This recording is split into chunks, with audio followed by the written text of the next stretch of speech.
Good morning. Excellencies, distinguished guests, Stockton friends and family, and all who have assembled here at Stockton University today. My name is Irvin Moreno Rodriguez, and I am the director of the Sarah and Sam Schofer Holocaust Resource Center. It is my absolute honor to warmly welcome you to the Anne Frank tree planting ceremony in memory of our beloved, and in no particular order, colleague, mentor, friend, Gigi, and educator, Gail Hirsch Rosenthal. We are here to honor an incredible legacy. And what better way to remember Gail than on this absolutely beautiful day? As Gail would say, it never rains during any of my events. Today, we will hear from those who witnessed firsthand Gail's unwavering dedication to others, her profound wisdom, and her tireless efforts to educate, inspire, and change the world.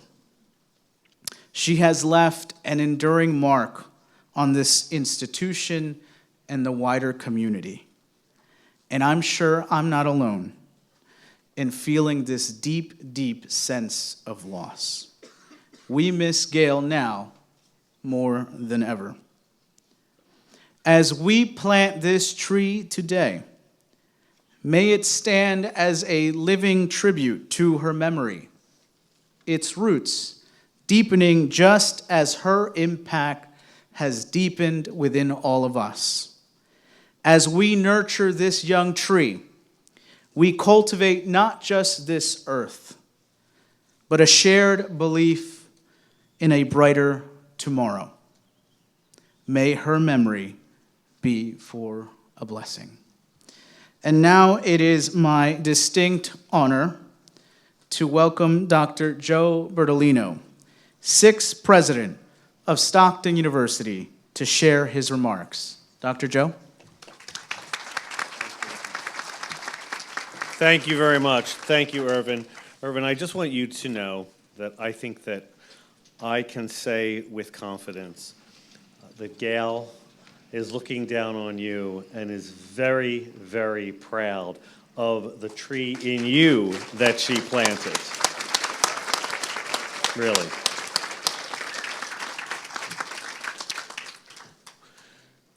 Well, thank you everyone for being here. It is an honor to welcome you to Stockton University for this amazing and wonderful ceremony on this beautiful day. Why am I not surprised, as you've already indicated, Irvin, that it is a lovely, lovely day.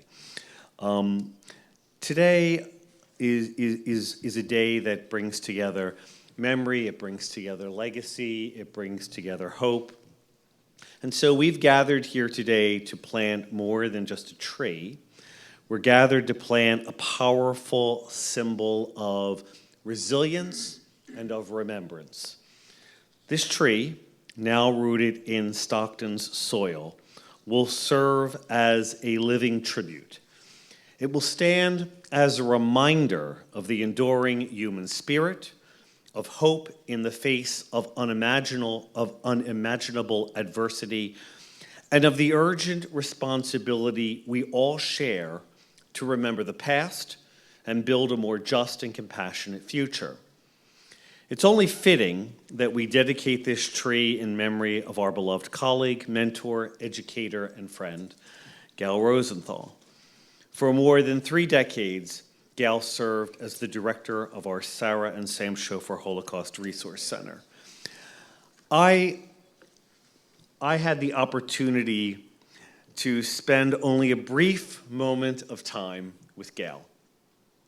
I had just begun my presidency here at Stockton in July, and she had passed that fall.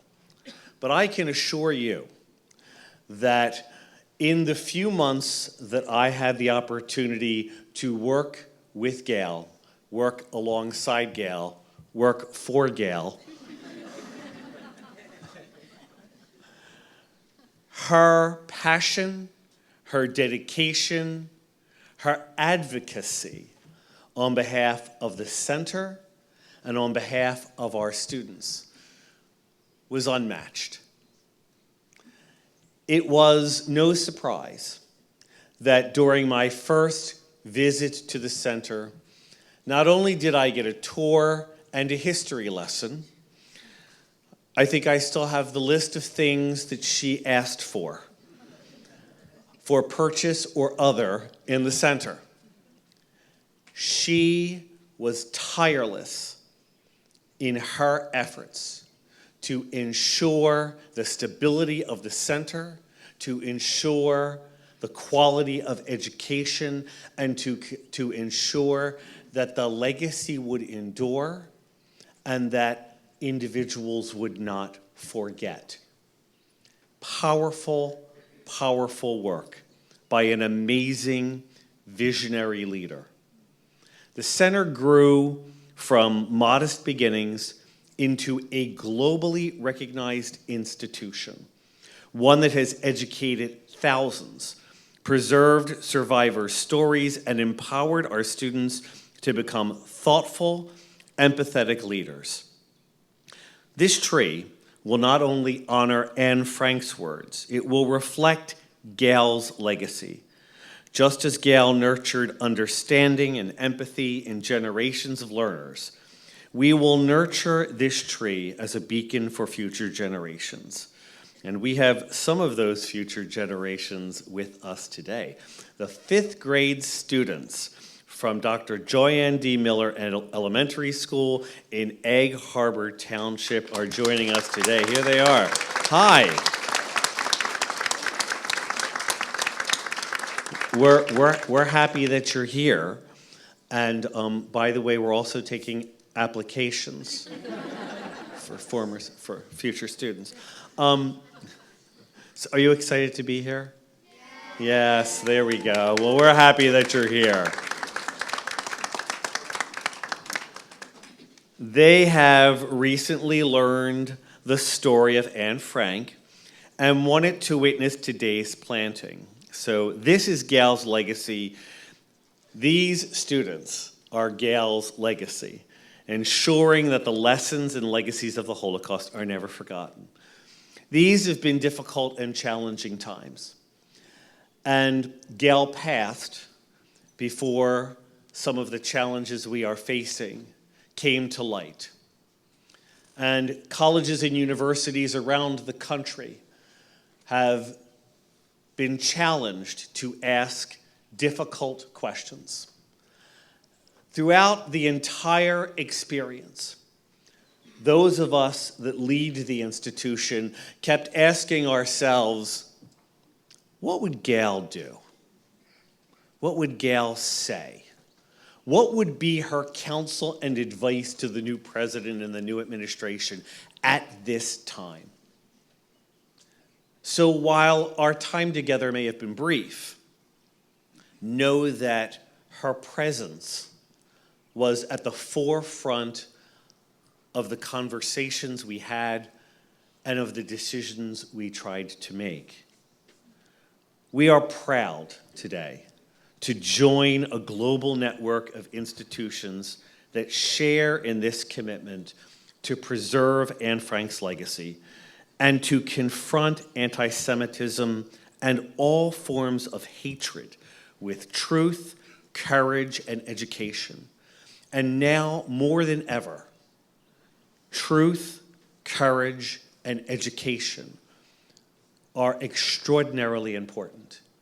You have heard me say, for those of you that are familiar with me, multiple times, that at Stockton, our goal is to lead with an ethic of care. And that ethic of care is rooted in 5 principles: dignity, respect, kindness, compassion, and civility. We ask the members of our community, regardless of who you are or what you believe, to treat each other with dignity, respect, kindness, compassion, and civility. My guess is that if our students leave here, and if our students that are here with us today treat yourselves and others with dignity, respect, kindness, compassion, and civility, I think that's a good place to start. And I think that the world will be a better place. So I want to extend my heartfelt thanks to Leo Ullman, whose generosity and vision helped make today possible.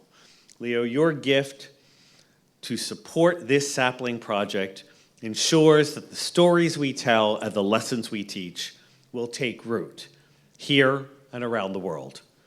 I also like to recognize the interns from the Holocaust Resource Center and the students from the Mexican Student Association who are volunteering to help make this event possible. If we could give them a round of applause and thank them.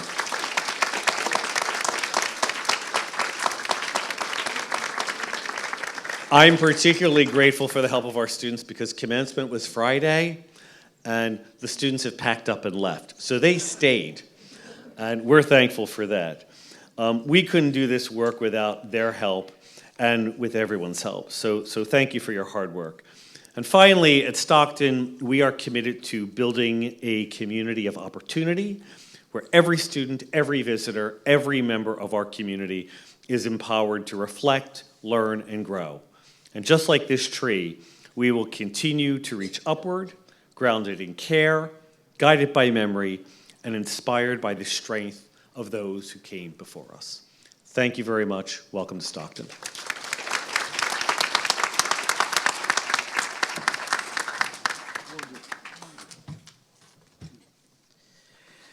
Thank you, President Joe, for your wonderful remarks. And I do remember the day President Joe and Dr. Sass first walked into the center. And Gail had her list of items for President Joe. But she also pulled out a newspaper with an article that featured me and my work within the community. And I had no idea Gail had that newspaper article. And it just goes to show you that she was so selfless. She cared about others, and she practiced what she educated others about and what she preached. Thank you, President Joe, for your wonderful remarks. Again, you are a great supporter and a champion of the work of the Sarah and Sam Schofer Holocaust Resource Center. Now, to speak to us about the wonderful tree sapling project, I would like to introduce Kristen from the Anne Frank Center USA, who will talk to us more about this wonderful tree that we will plant today. Kristen?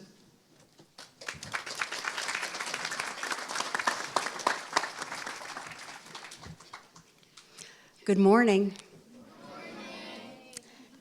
This tree was awarded by the Anne Frank Center USA in recognition of Stockton University's commitment to education and sharing Anne Frank's message of hope. It is dedicated today, May 20th, 2025.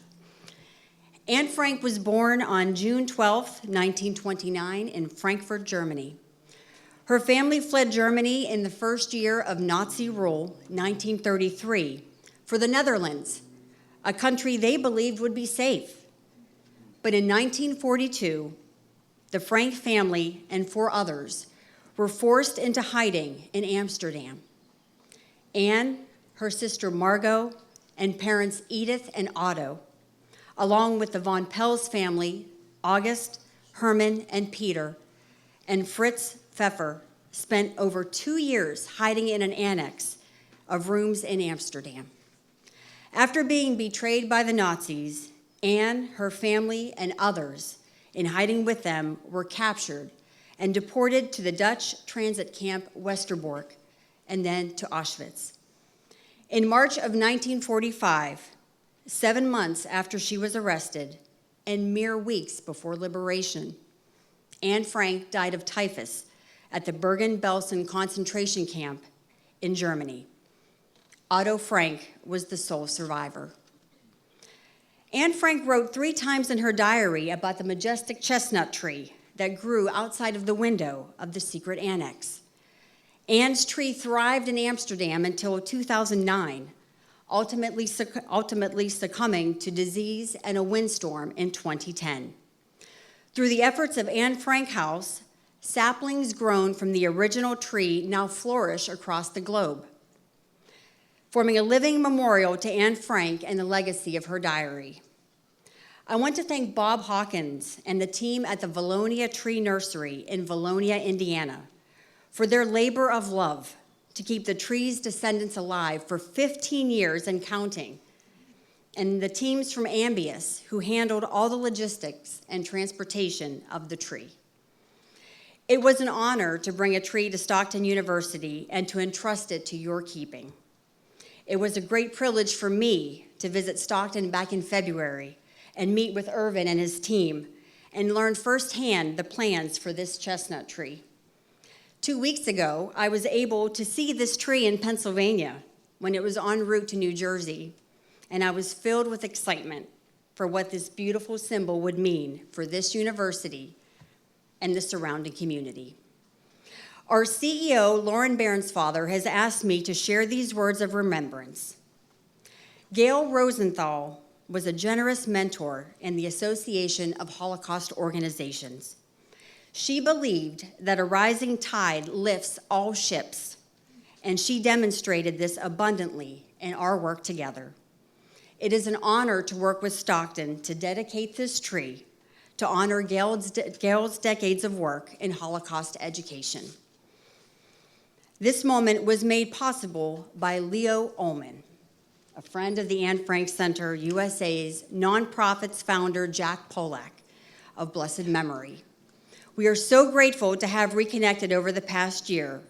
For your generosity, we thank you, Leo.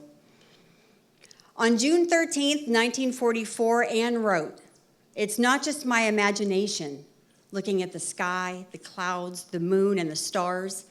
It really does make me feel calm and hopeful. Nature makes me feel humble and ready to face every blow with courage. These times call for courage. I hope that students, faculty, staff, and visitors to this tree will take the same comfort and inspiration that Anne Frank did." Thank you very much.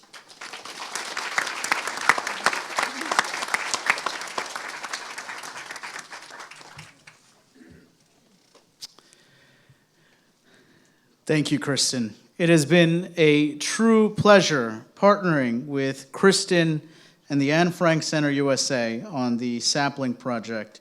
Her contributions and the centers have been absolutely invaluable, and I'm excited about working with you and the center for years to come. On April 29th, 2009, the Holocaust Resource Center at the Richard Stockton College of New Jersey was rededicated and renamed the Sarah and Sam Schofer Holocaust Resource Center in loving memory of Leo Schofer's parents and as a tribute to all of the Holocaust survivors of Southern New Jersey. I am now pleased to welcome to the podium Leo Schofer, a distinguished former member of Stockton's Board of Trustees and a member of the Sarah and Sam Schofer Holocaust Resource Center Executive Committee. Leo?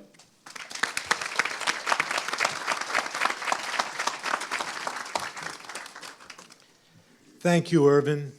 Good afternoon, everyone. It's a pleasure to be here with you today. Back in the day, when I was a schoolboy in Egg Harbor Township, like these fifth graders who are here with us today, we were instructed to learn a poem about the beauty of a tree. The poem was inspired by a tree standing on a college campus here in New Jersey. 3 decades later, young Anne Frank was similarly inspired by the beauty of a chestnut tree, which she could somehow see through a hidden window in the Secret Annex in which she and her family were hiding from the Nazis for their lives.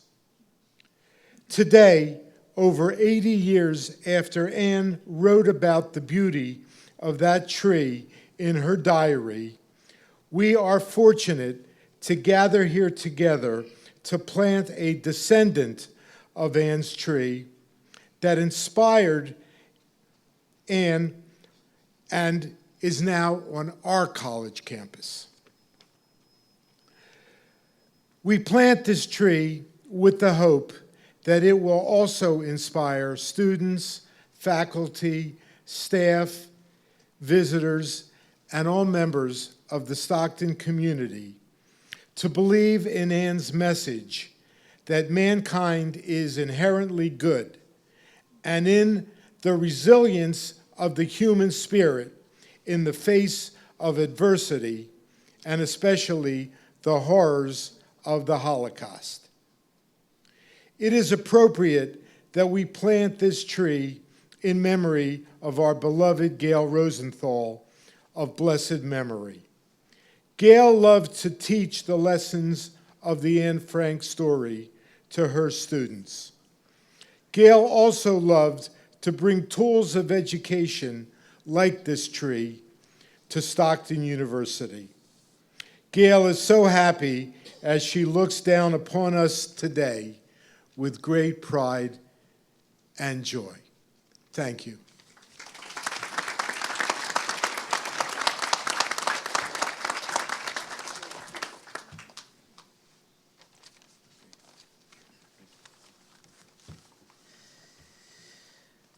Leo has not only been a steadfast advocate for the Sarah and Sam Schofer Holocaust Resource Center, but for Stockton in general.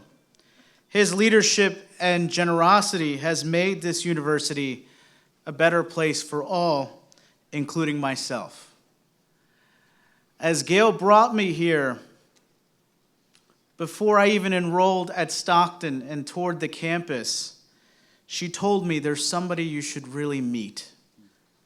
That person was Mr. Leo Schofer.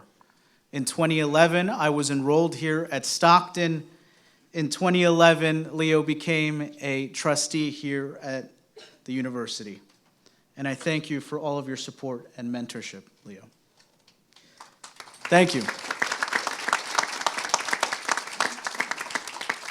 Please join me in welcoming Dr. Michael Hayes, Professor of Historical Studies, and Wally and Lutz Hammerschlag, Holocaust and Genocide Studies Chair at Stockton, as one of Gail's closest confidants and friends. Dr. Hayes shared a remarkable partnership with Gail.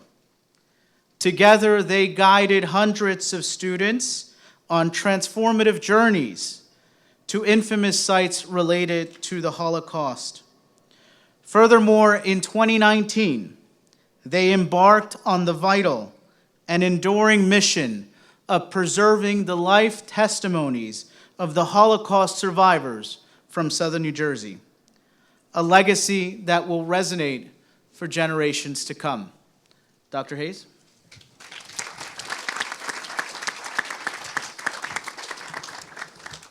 It's great to see so many people here for this, what I think is really important event, and this beautiful weather. Gail is shining down on us. I'm going to keep my remarks very brief because today there are others who are going to take the microphone who are more eloquent and more erudite than I am, and Irvin would probably tell you if he were not so discreet, better dressed than I am. Trees are an important symbol in many cultures. They represent, among other things, the tree of life. Family trees, they branch out, as does a family, including our human family. But I'd like to talk not about so much what's above ground on the tree, but what's underneath, the roots. Trees do best when they thrive because they have the nutrients that they need to thrive. Those nutrients are symbolically for this tree with its background, which you've already heard about, and with its purpose, they thrive best with the symbolic, with the metaphorical nutrients of kindness, respect, education that you've already heard about. These were qualities that Gail didn't just promote, but that she embodied, that she personified. And when trees have those nutrients and thrive, they also propagate, as will this tree, and we will hear more about that today as well. A chestnut tree, for those of you who are not familiar with the botany, is beautiful. They become large, very stately, shade-providing trees, but when they blossom, they are beautiful. Given the right nutrients, which here at Stockton, and with the help of everybody connected with the entire community in Stockton, beyond Stockton, and particularly the Holocaust Resource Center, this tree, I'm sure, will thrive, it will be beautiful, and it will bring joy. And I hope to see you back here at Stockton admiring this tree in the future. So thank you very much.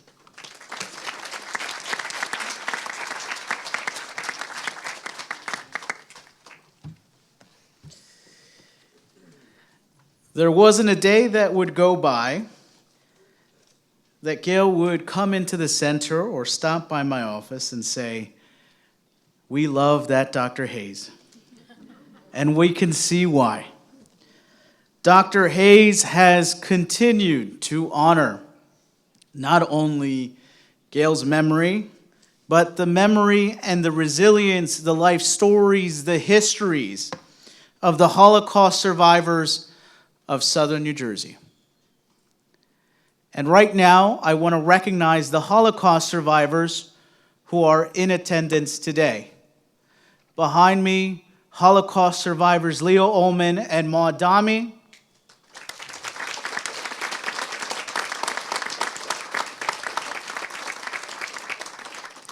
And in the audience, my dear friend, also a mentor, Laura Oberlander.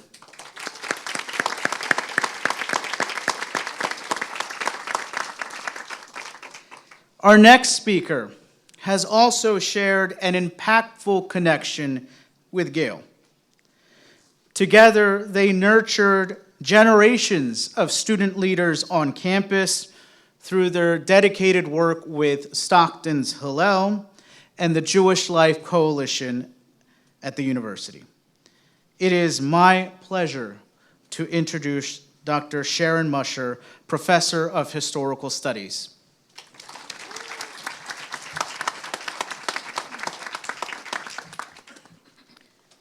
What a beautiful legacy for my friend, Gail Rosenthal, to have a tree planted in her memory. In Jewish tradition, trees hold special meaning.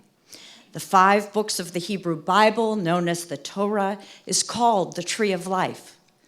The 18th century Bible commentator called the Me'am Loez explained the importance of trees as follows. Human life depends on trees, and they are so important for the existence of the world that the sages established a special blessing for those who see blossoming, fruit-producing trees.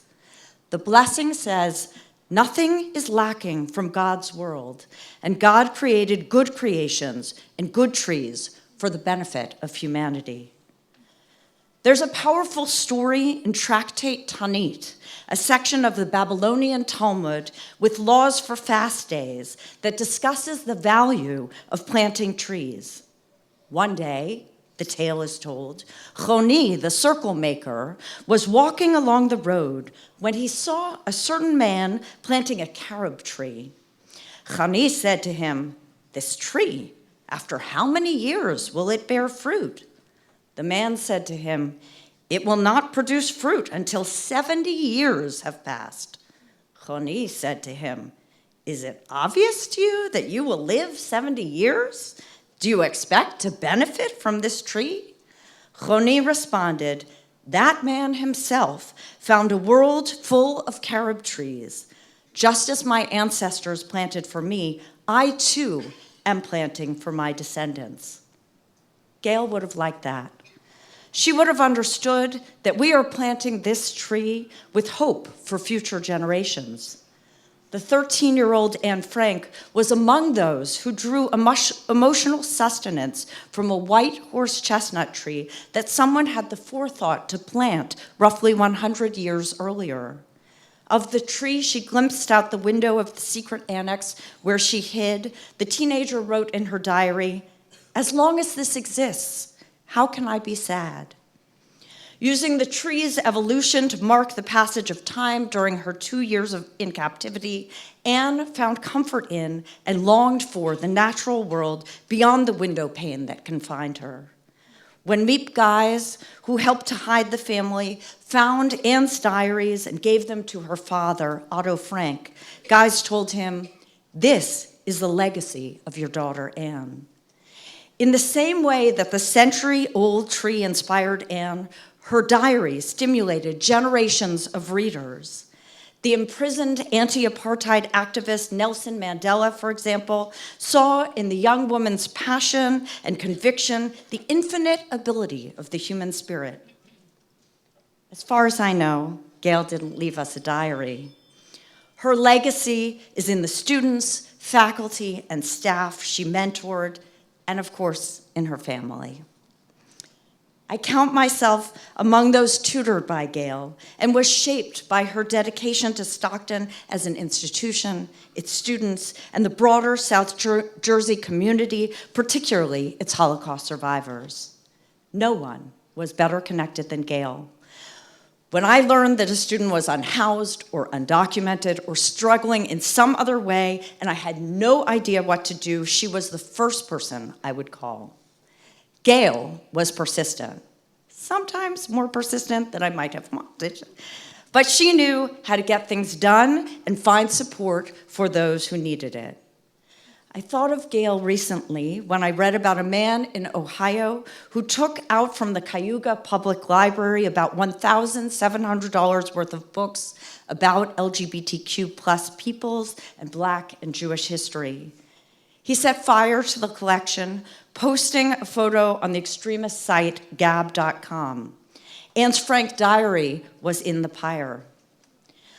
I don't know if anyone in the interfaith group against hate, including Jewish, Muslim, and Christian communities who responded to this incident last week, knew Gail. Their reaction, however, reminded me of her.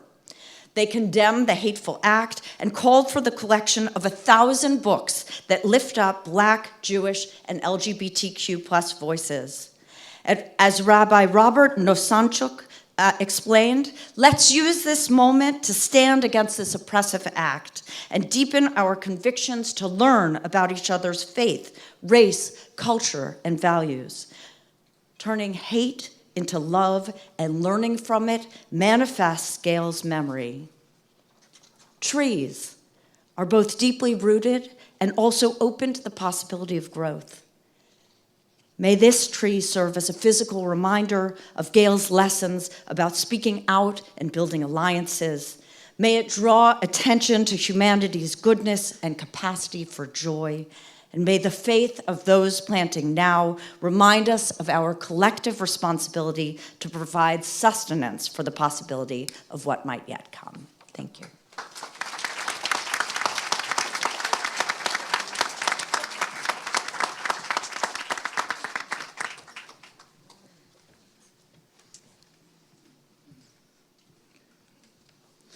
Thank you, Dr. Sharon Musher, for your beautiful words and for remembering the light that was Gail Rosenthal. The memory of Gail's frequent phone calls, whether from her car or her office, remains precious to many of us here. I particularly cherish those moments when her dear friend Maud was on the line. Gail would always call her Maudsy. And this past April, I had the honor of being with Maud in Oldebroek, the Netherlands, one of the towns where Maud was hidden during the war, as she was officially knighted by the Dutch monarchy. Yes, please.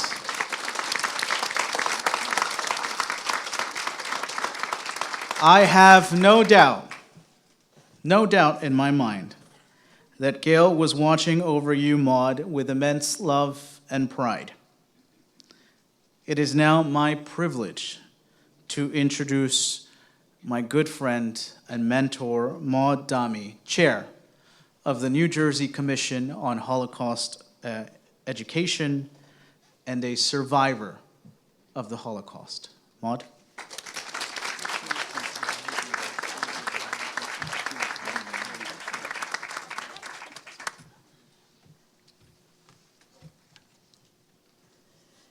It's such a pleasure to be here today, and especially as I'm sitting here looking at this beautiful tree and thinking of my dear friend Gail. She would be so happy to see this tree here, and I can't wait to watch the years as this tree will grow and grow, and we will always remember our friend Gail. I know, and I'm very close to Stockton University, because when I first started speaking, the first time I spoke about what happened to myself and my family was here in Stockton. Gail said, "You will do this." I did it, and that was the beginning. But it's just so wonderful. I never knew Anne Frank, but I've been at the Anne Frank house many times with groups. But this is such a beautiful, beautiful tree, and the beginning of a wonderful, wonderful memory of my friend Gail. And I'm just kind of speechless about it all, because it's really so moving for me to see this tree and in memory of my friend Gail. And I know this tree will be beautiful, and I will watch it grow, make sure they're taking good care of it too. But it's just so beautiful. But thank you so much.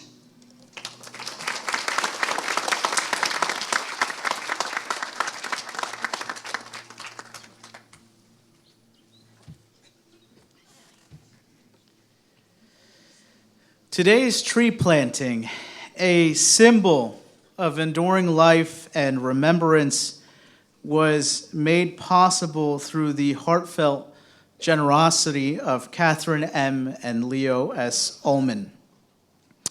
We are deeply honored to have Leo and Kay with us today, and Leo will share his reflections on his profound connection with Gail and Stockton's Holocaust Resource Center. It was Leo's vision that brought about the creation of the Schimmel and Hagenboom Righteous Remembrance Room in October of 2019. This space now houses the moving exhibit, The Extraordinary Deeds of Ordinary People, the rescue of one Jewish family in the Netherlands. This exhibit details the courageous rescue of Leo and his parents, Emily and Frank Ullman, as they survived in hiding in Amsterdam, the Netherlands. This room stands as a powerful testament to hope and resilience, inspiring all who visit, and it perfectly echoes the message Gail so passionately shared with every student, every visitor to the Show for Holocaust Resource Center. One person can make a difference. Please join me in warmly welcoming Leo Ullman to the podium.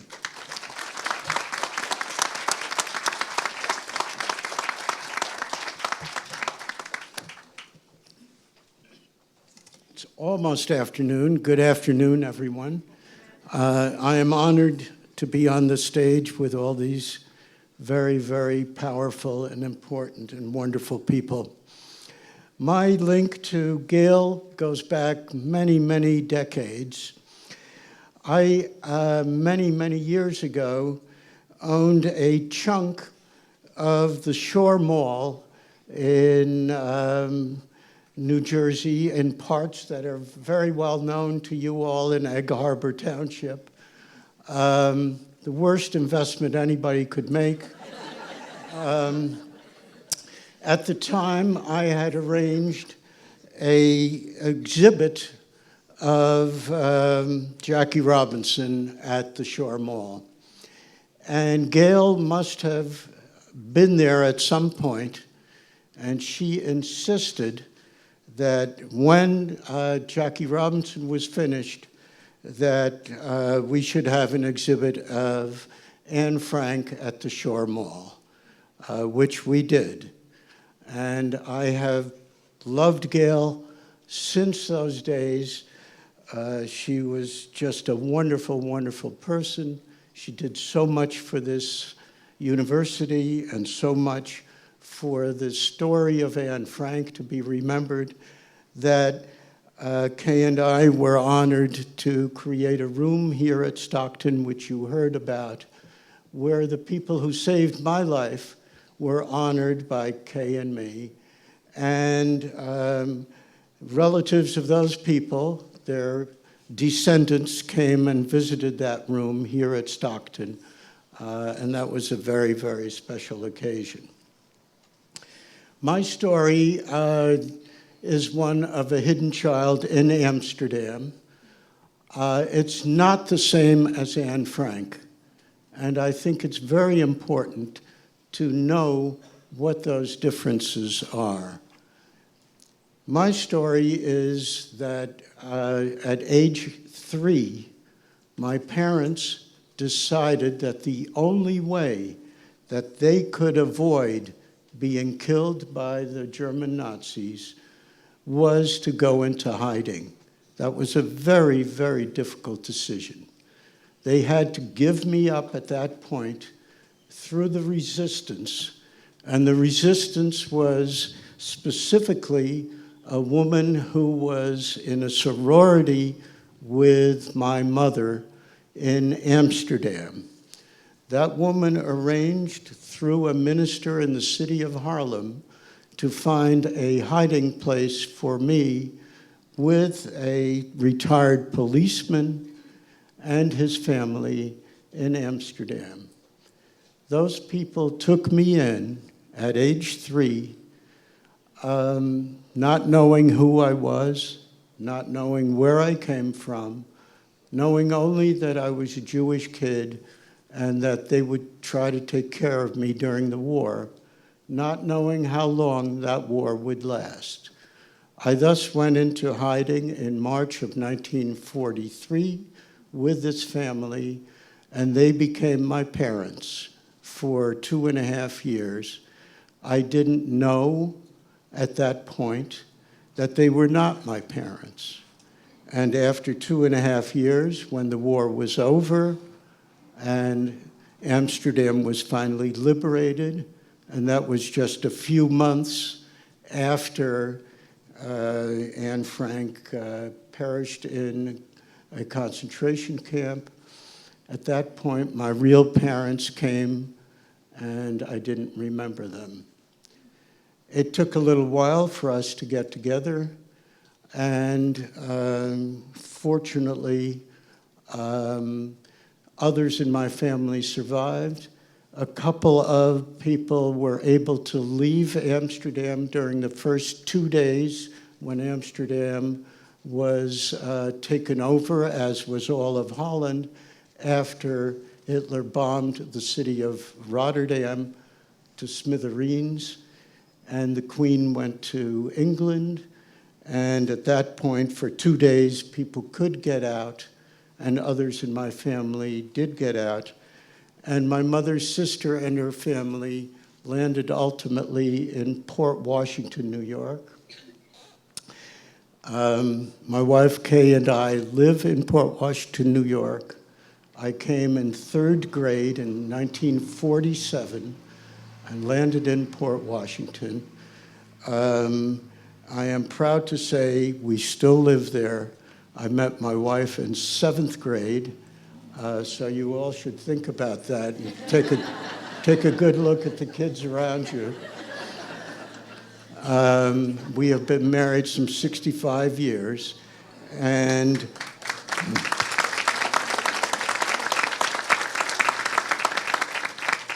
I do want to say that my parents survived in hiding in an attic in Amsterdam. They survived somehow under circumstances that were very, very difficult. I, unlike my parents, didn't know a war was going on. I didn't know you didn't eat sugar beets and tulip bulbs every day because that's all we could eat. And somehow they survived in one room in an attic on a main street in Amsterdam for 2.5 years with no light, no heat, no electricity, and one window. And they were together without a toilet 24 hours a day. And I love my wife dearly, but 2 hours in a canoe, At any rate, we honor those people who saved our lives with that room here in Stockton, and they came to visit it, and it was a very special occasion for everyone. We are very, very proud of Stockton's Holocaust Resource Center, and specifically for Leo Scho for continuing that center, and for Irvin taking care of this essential Jewish organization, which is so proudly continuing the story of Anne Frank, being headed by an immigrant, Hispanic, Catholic, who is the most wonderful person to carry on the tradition of the story of Anne Frank. So again, I'm extremely honored to be here, and I'm very, very proud of an affiliation, whatever it is, with Stockton. And you all can be proud of this wonderful university. Thank you.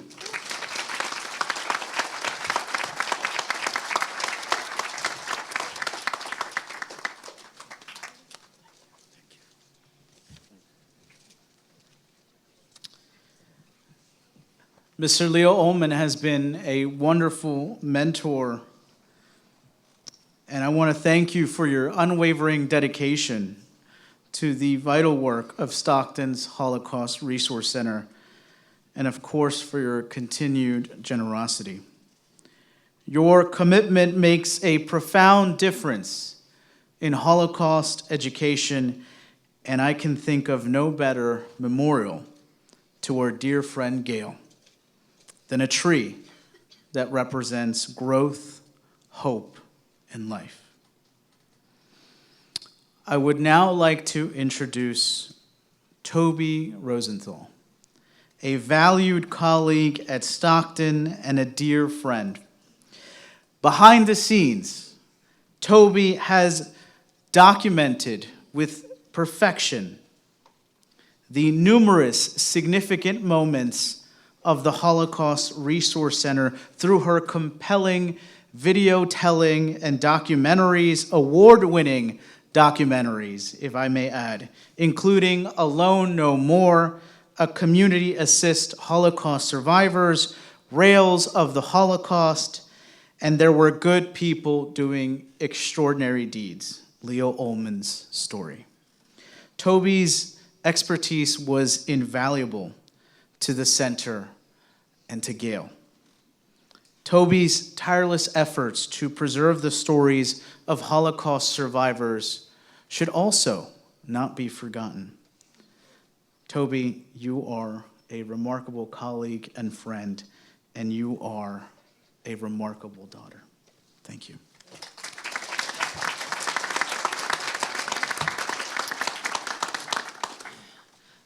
My earliest memories of Stockton date back to the 1980s. My mom, with Heidi Benjamin, who some of you may know and remember, hosted and led Jewish holiday services and meals for the on-campus community known as the Jewish Student Union. Sometimes we were in what is now the TRLC, and sometimes we gathered in the former G-Wing cafeteria. For Passover, I can still see the long table filled with faculty, students who were much older than me, and a variety of community members who would find their way here to be part of these special gatherings. There was delicious matzo ball soup, and my memory can still replay a moment of my mom complimenting the cafeteria staff for making the meal so special. Gail would bring her Rabbi Sidney Greenberg Passover Haggadahs, the same we used during our home seders, and supplemental sheets. So if you've been to a Gail Seder or Gail event, you know the sheet insert was a critical piece. My sister of blessed memory, Andrea, and I would roll our eyes and giggle as we talked with the young adult students and genius level academics we were with. Andrea and I were often put on the spot to read most of the Hebrew and provide the traditional tunes from our Jewish day school education. For years, our Seder included the poem The Butterfly, written in 1942 by Pavel Friedman. Friedman was a young poet at Theresienstadt concentration camp. In 1944, he was deported to Auschwitz, where he was murdered. Reading this in the 80s as a young girl, the poem made me so uncomfortable. I am sure I complained and questioned why we had to include it every year. I related to the poem by imagining I was the imprisoned writer, focusing on that last butterfly. It haunted me, and I really did not think much about it for 40 years. Since October 2023, with so much of my life upside down, I have been relying on the imagery and life cycle of a butterfly when describing my own transitions and processing my own complicated grief. I think about the butterfly effect, making small changes and movements that can lead to a larger impact to the life cycle. I also think of the life cycle of butterflies, right? Moving through those very unattractive early stages to emerge in a beautiful new state. I use the butterfly emoji almost daily in my online support groups, and I have icons with butterflies. I just noticed they're everywhere in my world, on my stationery, hats, etc. During this year's Passover, I remembered Friedman's poem and read it with a fresh perspective. With the distance of 4 decades, I see new things in these words: fleeting beauty, hope, acceptance, and community. And I will read the butterfly now. The butterfly, the last, the very last, so richly, brightly, dazzlingly yellow. Perhaps if the sun's tears would sing against a white stone. Such a yellow is carried lightly way up high. It went away, I'm sure, because it wished to kiss the world goodbye. For 7 weeks, I've lived in here, penned up inside this ghetto. But I have found my people here. The dandelions call to me, and the white chestnut branches in the court. Only I never saw another butterfly. That butterfly was the last one. Butterflies don't live in here, in the ghetto. Thank you.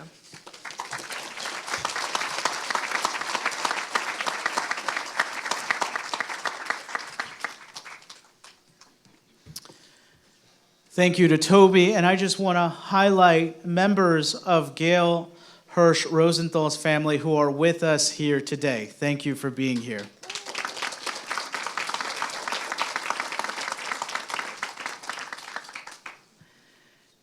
In addition to Gail's family being here, I would like to proudly explain that the Gail Hirsch and Bob Rosenthal Memorial Scholarship was endowed earlier this year, and it will continue to fund the important, the vital education of students interested in Holocaust and genocide studies. And we have to thank the Rosenthal family for that wonderful endowment in scholarship.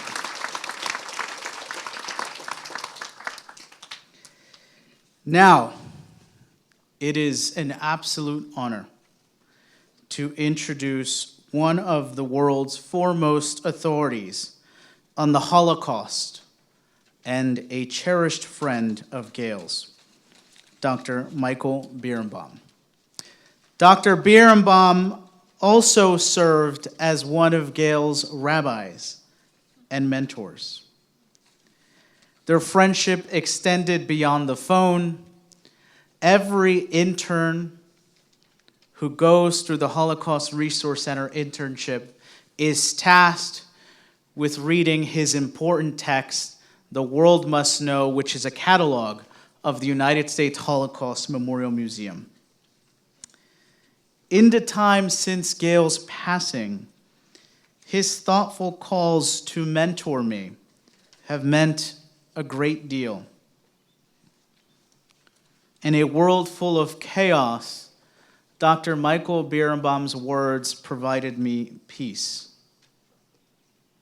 He taught me, he showed me, he told me to remember not only the lives of our Holocaust survivors and their resilience, but the resilience of my mentor, Gail Hirsch Rosenthal. Dr. Birnbaum's work and recognition truly elevated Stockton's Holocaust Resource Center to international prominence. We also have to thank Dr. Birnbaum for the iconic railroad tracks suspended above the entrance to the center, serving not only as a stark reminder of a devastating past, but now leading students to a future. Those railroad tracks are now a powerful symbol, a symbol of a brighter future for all. Dr. Birnbaum, please come to the podium. Thank you.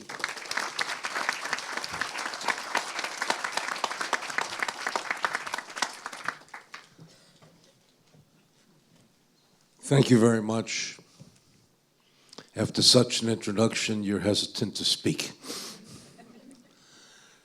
Let me first begin with words of praise to my host and to the legacy that you've inherited as president of this university.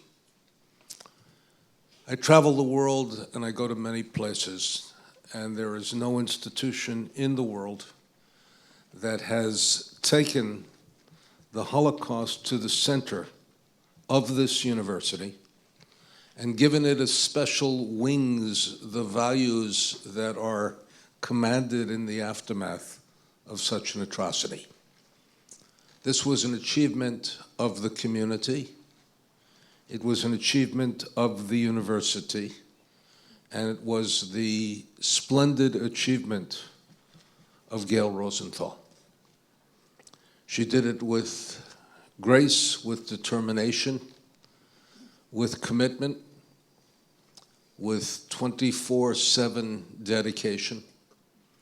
And she did it with a certain sense of the students are at the center of a university. Every time we work together, her first, second, and third concern were the students of this university. When I look at a tree, I think of a tree having roots and having branches. The roots that Gail planted in this university go deep and go to the core of this university. And the branches will spread out all over the globe as Stockton University students go out into the world of opportunity, which the president spoke of, and make their mark on the world and remember the values that are associated with the Holocaust and the values that are deeply associated with this university. Let me talk for a moment about Anne Frank. Let's begin with a sense of loss. The poet has said that every child is infinite possibility. Think of it. The more you grow in life, the greater you may have achievements, but the more finite your possibilities. I know that I will never be a center fielder on the Brooklyn Dodgers. I know I will never be a conductor of an orchestra. I never know that I will be a concert violinist. When you make choices in life, you make choices that open up possibilities that are extraordinary, but you also narrow your world to the world of possibilities that make you who you are. A child is infinite possibility. The loss of a child is the loss of infinite possibility, the loss of that type of hope. You all know the impact of the diary, but the greatest book to be written on the Holocaust was never written. Imagine if Anne Frank had the possibility of continuing her diary into Vesterbroek, a transit camp where every once a week trains went from Vesterbroek to Auschwitz, to Sobibor. Think if she had the possibility, as the few writers who survived Auschwitz had the possibility, the Elie Wiesels, the Primo Levis, to describe the world that she experienced in Auschwitz. Think of what would have happened when she described what her march was on what we call the death marches, and then what her struggle was in Bergen-Belsen, where, as you heard, she died within weeks of liberation. Think of what that diary might have been as this young girl, woman-to-be, experienced the darkness of human evil, but also the type of humanity that was developed in the few who reached out to each other. Think of what a great book that would have been, and think of the loss that we have because that life, that person did not survive. Think also of the fact that when you think of the legacy of Anne Frank, you think of the heroes. I had the privilege many years ago of traveling the United States with Miep Gies, the woman who had attempted to save the Anne Frank, the Frank family, and who had saved the diary as the legacy of Anne Frank. I had a very unusual experience traveling the world with Miep Gies because women from 15 to 80 would come up to her, would hug her, would invade all of her private space, would believe that they knew Miep Gies because they had played Miep Gies in the Diary of Anne Frank. They thought they had been that person, and putting their arms around Miep Gies was like embracing a part of themselves, because if you're an actor, you become the role that you play.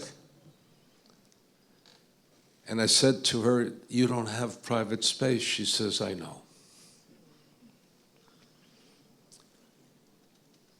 Anne Frank's family survived in hiding, like Leo Ullman's family survived in hiding. Survived in hiding because there were people who had the courage to care. I don't call them righteous because I think that's too far, that's too distant. We use the title in the room that the Ullmans dedicated, "The Extraordinary Deeds of Ordinary People." But if you have extraordinary deeds, you're not an ordinary person. You've reached the heights of humanity. But let's look at the other characters in the Anne Frank story. Recently, we have learned the list of 52,000 people who had collaborated with the Nazis and betrayed their fellow citizens. If you go to the archives of the Netherlands, You see a legacy of the opposite of Miepkes and her colleagues. You see a legacy of betrayal. You see a legacy of cowardice. You see a legacy of opportunities taken. And that's only in aid of the perpetrator, because you have to think of the perpetrator who invades a country, who takes a part of the population, and who essentially creates a universe of destruction, a universe of murder. And these people collaborated with that knowingly, willingly, and with opportunity. Let's talk to our fifth graders, and let's say that you have the opportunity in life to do good and to do evil. And don't let anybody tell you that there is not a choice and that you don't have the opportunity to reach the heights of humanity or reach the depths of depravity. Now, let me talk for a moment about Gail. Everybody said this was a woman of enormous determination. She knew what she wanted to do, and she damn well did it. And you either got on the train or you were left behind. I would get a call several times a year, and sometimes even several times a day. It was Gail Rosenthal on the line, and it was urgent. And the secret to being Gail's friend was to say yes. Because God help you if you said no. But Gail had profound roots. She had roots in this community. She had roots in this university. She had roots in the values of the events of the Holocaust. She had roots in Jewish values, and from those roots she sprouted. And she created branches and branches and branches, and every time I came here, she introduced me to more and more students who had been touched, who had experienced what it was to be a student, a colleague, a mentor, a friend of Gail Rosenthal. And when I look at Irvin,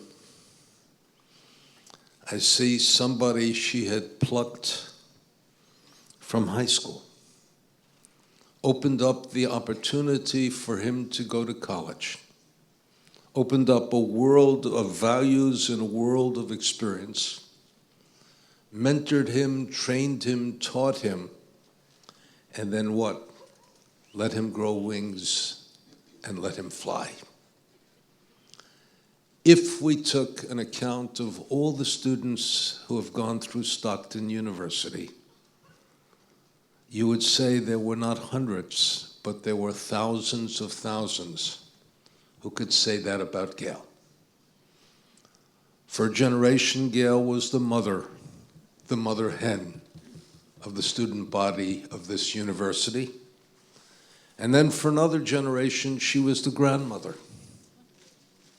And the grandmother has all of the wonderful things. I'm a grandparent. You have absolute love and very little responsibility. But she was the grandmother, caring for these students with love, with passion, with commitment, and also being able to tap in and uniting the community with the university in a way that is unprecedented anywhere. Sharon told this story, the famous Talmudic story about the tree. Why do we plant a tree whose shades we will never live to see? And the reason is because people came before us and they planted trees whose shades we benefit from and whose shade we enjoy. Gail has planted trees. The sadness is that she will not live to enjoy them, but boy, will people enjoy the shade of the trees that she has planted, the roots that she has dug deep into the ground of Stockton University, and the opportunities she has provided for students, but more important than the opportunities, the values that they can take forth from this university that will make them better people, better citizens, better husbands, better wives, better parents, and better teachers.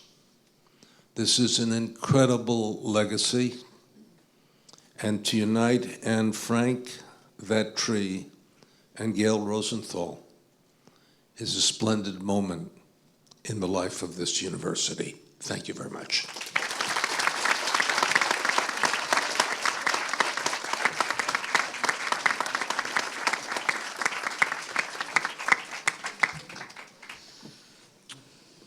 That will be very difficult to follow, which is why Dr. Birnbaum was last in the program. Thank you, Dr. Birnbaum, for remembering our friend Gail so eloquently. Thank you to our speakers today for sharing their thoughtful words. And without further ado, it is a great honor, a privilege, to plant the Anne Frank tree in memory of Gail Hirsch Rosenthal. I would now like to invite our distinguished speakers and members of Gail Rosenthal's family to join us at the Anne Frank tree. Together, we will participate in a symbolic gesture by adding soil to the base of the tree, representing now our collective commitment to remembrance, hope, and the enduring legacies of Anne Frank and Gail Hirsch Rosenthal.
Please join me in giving everyone today a round of applause for this amazing gesture of peace and hope at Stockton University.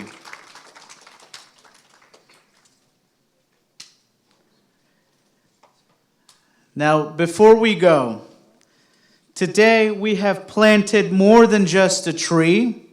We have planted a symbol of hope. and the promise of a better hope for tomorrow. This young tree, descended from the tree that offered solace and hope to Anne Frank, will now stand in memory of Gail Hirsch Rosenthal, a woman who dedicated her life to ensuring that the lessons of the Holocaust would never be forgotten. Let us embrace the spirit of tikva, of hope, as we move forward, carrying Gail's vision in our hearts. May this tree be a source of comfort and inspiration, reminding us that even in the darkest of times, life and hope can flourish. May Gail's memory inspire us to continue her vital work, L'Ador Vador, from generation to generation. And just as a reminder, as you can see here in the audience, we not only have interns, volunteer students, but fifth graders and their teachers from Joanne D. Miller Elementary School to learn about the story of Anne Frank, to learn more about this tree, and to witness this historic moment. I want to thank everyone in attendance today. I also want to highlight our representatives, Assemblywoman Claire Swift, Assemblyman Don Guardian, Atlantic City Councilman Kaleem Shabazz, who are here. Can we give them a round of applause?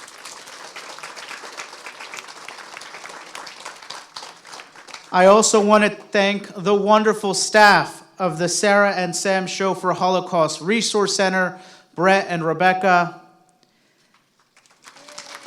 Thank you. Who elegantly planned this event. Dan Nugent and Nikki Struthers from the foundation. Our wonderful Stockton student volunteers, former interns of the Holocaust Resource Center, and students from Stockton's Mexican Student Association. And of course, to the generosity and mentorship of the Sarah and Sam Show for Holocaust Resource Center Executive Committee. Our ceremony has now concluded. Once our official photographs are taken, we invite you all to view and capture your own memories of the tree.